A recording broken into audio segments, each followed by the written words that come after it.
Hi, Annie here, and today I thought I would do another A to Z look at some of my favorites, and this time it is classic movies that I'm doing, as you can tell by the title of this video, I'm sure.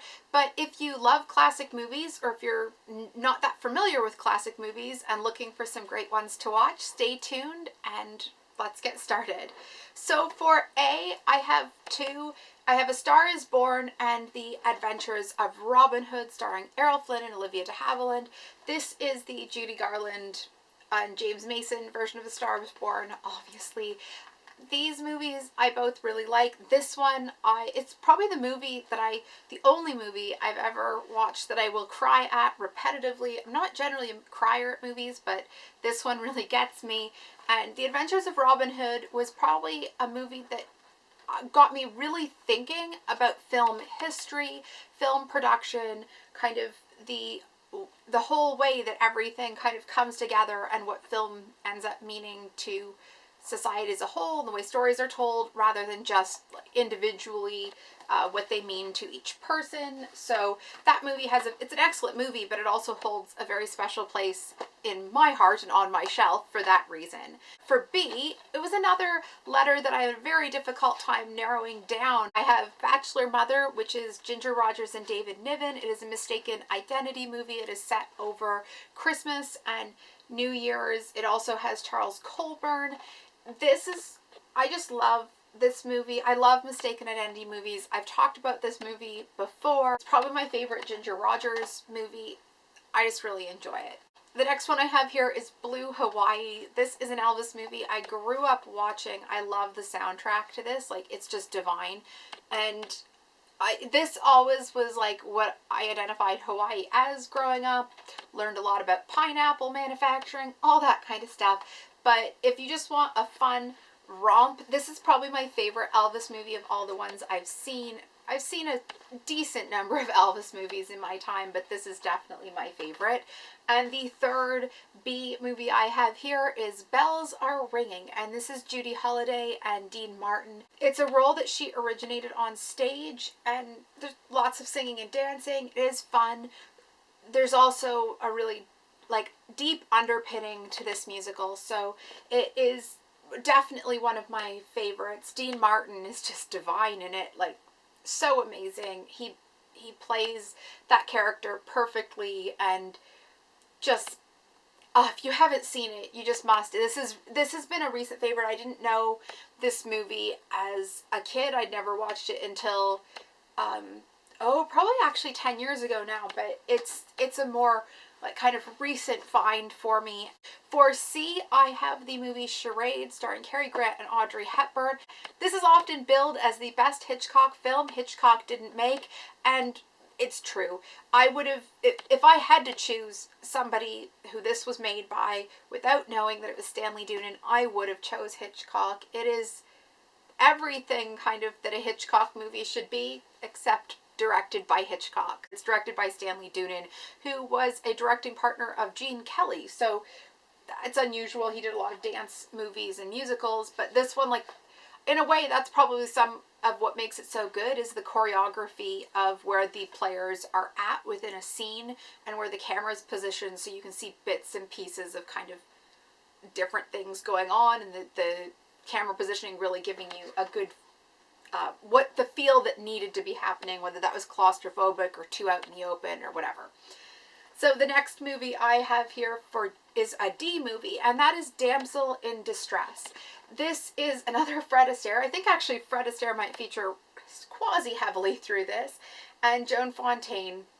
This was made kind of one of the movies that he made soon after, outside of his partnership with Ginger, early on. George Burns and Gracie Allen are in this as well. I love Gracie. This also probably has my favorite dance scene from a Fred Astaire movie, and it's in a funhouse type thing. Gracie Allen's singing. It was co-scripted by P.G. Wodehouse, but not really. He said that he really just sat in a room at a certain point. It was based on one of his stories, but then completely, you know, torn apart as per usual. The other D movie I have here is Desk Set, and this is a Katharine Hepburn and Spencer Tracy movie that I watch a lot. I watched it as a kid and didn't know what the name of it was, and then as an adult figured it out thanks to IMDb. But this is a great film. It's about the early days of computers being installed in the workplace, so if that's an area you have any interest in, it's, I'd say, of the Spencer Tracy and Katharine Hepburn movies, this is definitely my favorite. It doesn't have some of the undertones that I find a little bit disturbing in some of their other movies. Katharine Hepburn's character is definitely much more of an equal in this one. So if that's a problem you have with some of the other ones that just like kind of skeeves you out a bit, this one's for you. For E, I have Easter Parade. Fred Astaire, Judy Garland. You're going to notice a pattern over the next few, I'm not going to lie. This one was made, I believe, in 48. And it has the iconic song Easter Parade. Also one of my favorite songs, It Only Happens When I Dance With You. Just a beautiful song. Lots of wonderful dance numbers. I love Judy Garland in this. The next movie for F that I have here is Follow the Fleet. Ginger Rogers, Fred Astaire. I did not realize how many I'd pulled of Fred Astaire's when I started. This is, again, I'd say it's not one of their better known ones, like Top Hat, and some of those ones definitely get a lot more attention, but this, I would say, is probably their best one together, in my opinion.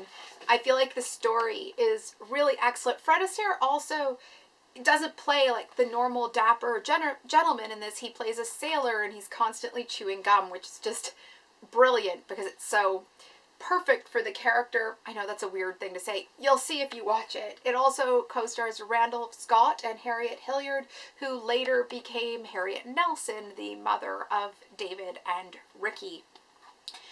So this is a really good one. Again, there's a mistaken identity element to it, probably part of why I love it, and the music and dance numbers are phenomenal. There's a couple of tap numbers in here from Fred that is just divine, and if you are even a tad bit in love with Randolph Scott, you're gonna fall head over heels with him after watching that.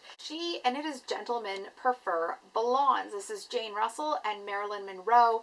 This has the Diamonds Are a Girl's Best Friend number in it. They play two showgirls that Marilyn is dating kind of a wealthy gentleman, and they end up getting on a steamliner for France. Then a private detective is hired to follow them, and stuff ensues and unfolds. James Colburn is in this as well as a kind of befuddled, or sorry, not James Colburn, Charles Colburn is in this as well as a older gentleman who maybe has less than pure intentions at times. But this is a really fun movie. Again, it's one that maybe looks completely like a throwaway, but it does have some really redeeming features to it.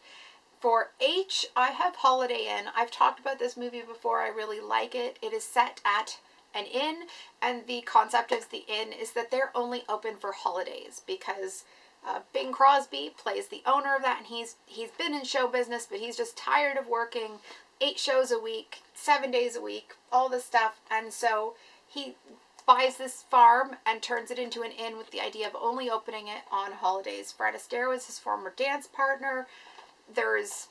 They were always conflicted over women, and it does not stop even with the new career for Bing and not Fred. So for I have 2 movies, and the first one is It Happened One Night, starring Clark Gable and Claudette Colbert.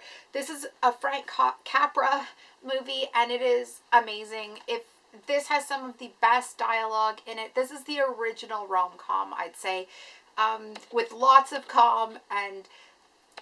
lots of comedy, and just some great sight gags, word gags, everything. It's very close to a perfect movie. I believe, yeah, it won 5 Academy Awards, so deservingly. But if you have not seen this, this is definitely one on the list that you should for sure check out, because I feel like a lot of current movies are still rooted in this, and this kind of plot device is still the thing to use. So the second movie I do not have a copy of, and it is I Know Where I'm Going. It is a movie set in England and Scotland. It's a woman who is on her way to a Scottish island to marry a boyfriend, and on the way there she gets kind of stuck in a little town, I believe Tobermory in Scotland, but I could be wrong on the actual town name there. But it's an excellent movie. It's about kind of figuring out what you really want in life and who you are, and how those little moments of things.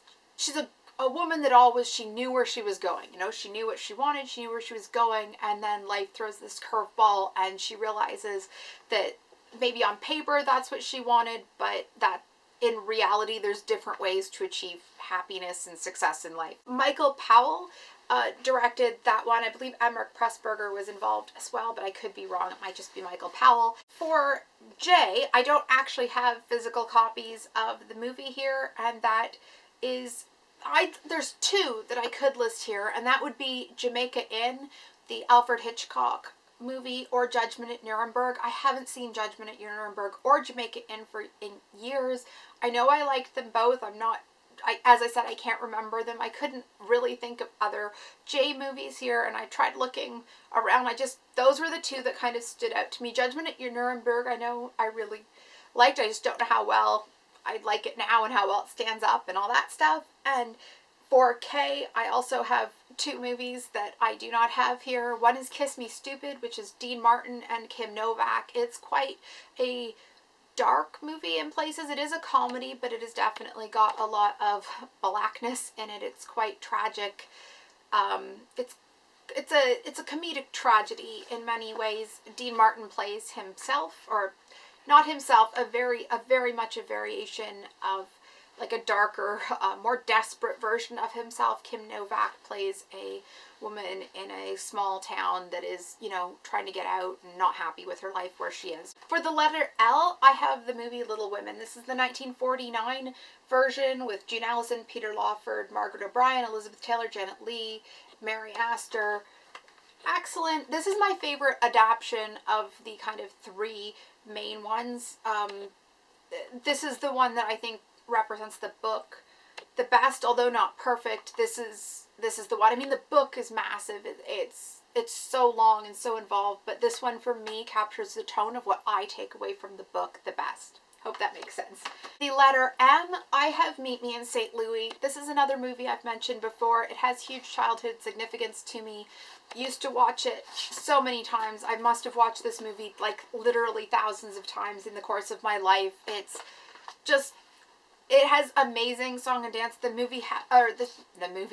song I Have Yourself a Merry Little Christmas was originally written for this movie, and I'm sure you'd recognize lots of other kind of songs that have become part of the cultural lexicon, if you will.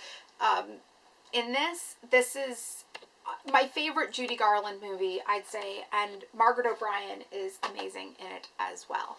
Sorry, the lighting went slightly bonkers there, and I doubt this has fully helped it, but hopefully it's slightly better because the sun is going crazily in and out. So anyway, sorry about that. So for N, I have the classic Hitchcock movie North by Northwest, starring Cary Grant and Yves Saint Marie and James Mason. This is the 2-disc one with tons of bonus features. It's really interesting. This is probably what I would say is the best Hitchcock film. One of my favorites, but probably the best. Has the iconic Cary Grant being chased by a plane scene. Lots of really famous scenes that get parodied a lot. So if you are looking for, if you haven't seen Hitchcock, which I doubt you've got this far in a classic movie video if you haven't, but if you haven't watched Hitchcock before, this is a great place to start.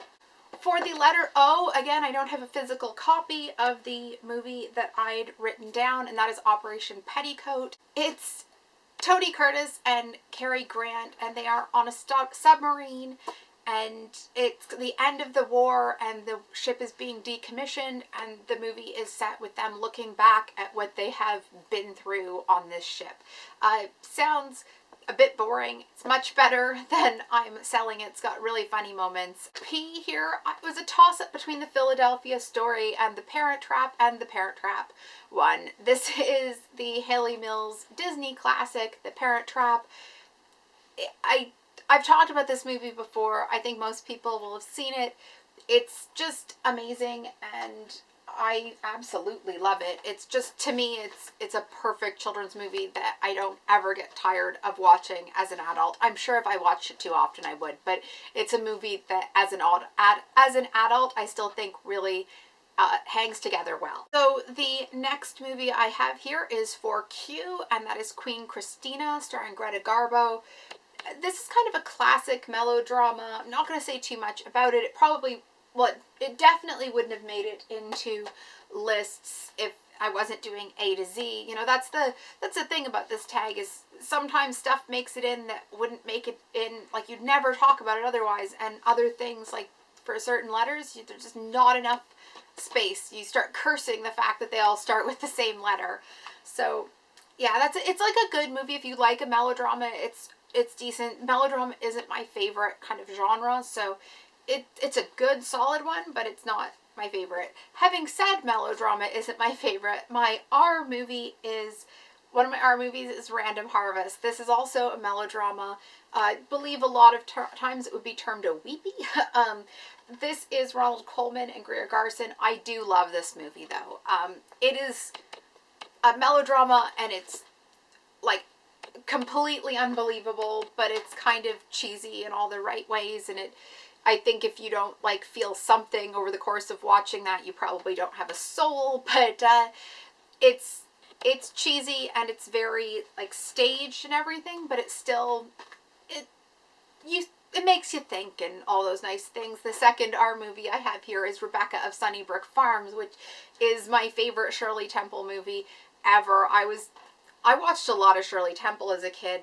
I'm not gonna lie, it was a huge part of the movies I watched on the weekends, and you know, what I watched as a child. But Rebecca's Sunnybrook Farm is definitely my favorite. I love the song in it, Old Straw Hat. Shirley is a city girl. She's been orphaned. Her uncle's been taking care of her, but money's running out, and he was trying to make Shirley a star, Rebecca a star, but jobs have not been forthcoming, and he decides he cannot afford to keep her anymore and ships her off to her mother's aunt and cousin, and that is the farm that she's on. Randolph Scott pops up, and Jack Haley, who's their next door neighbor there, and again, lots of kind of Rebecca does end up becoming famous, and so the uncle shows back on the scene. You know, classic kind of problems. But anyway, for S, I have Sunset Boulevard, which is Gloria Swanson, Eric von Stroheim, and William Holden. This is another classic movie, Academy Award winner. Just an excellent kind of noir-ish film of a falling star, an aged star who is very much isolated from the world. This is definitely one of my favorite William Holden movies. I know most people will have seen this, but if you haven't, you really need to check this one out. For T, I have To Catch a Thief. This is without a doubt my favorite Hitchcock. It's not the most Hitchcock movie, but it is my favorite. It's got a nice light touch. It's definitely his most comedic of the films he filmed, with the exception of the actual rom-com he made. And this is just like, it's got beautiful scenery. It's also the basis of a lot of plots. And if you ever watch the series Remington Steele, which I also love, you'll see this plot of To Catch a Thief and kind of those elements pop up time and time again. For the V, I'm gonna go with Vivacious Lady here, which is a Jimmy Stewart movie. I was really on the fence. I had a very difficult time coming up with a V, one that I liked and that I watched and I knew. I'm gonna say that one. I haven't seen it for years, but that's the only one that I could really think that I there was a couple V movies that I thought of or had seen, but they're not ones I liked. So the Vivacious Lady it is. So for W, I'm in trouble again because there were so many W movies to choose from, and I've got White Christmas, which I've mentioned before. It is another Bing Crosby, this time with Danny Kaye, Vera Allen, and Rosemary Clooney. An excellent musical. I'm sure everybody's familiar with it. The Wizard of Oz, which again I've talked about in other videos, and I'm sure everybody knows what the Wizard of Oz is, but it's another movie that has a special place in my heart. And the third one that I have here is Without Reservations, which is a John Wayne and Claudette Colbert rom-com, and this is worth looking at if you have not seen it. It stars Don DeFore, and that's actually how I found it. I went on a real Don DeFore kick a couple of years ago, and when I saw he'd been in this and that it was available, I picked it up.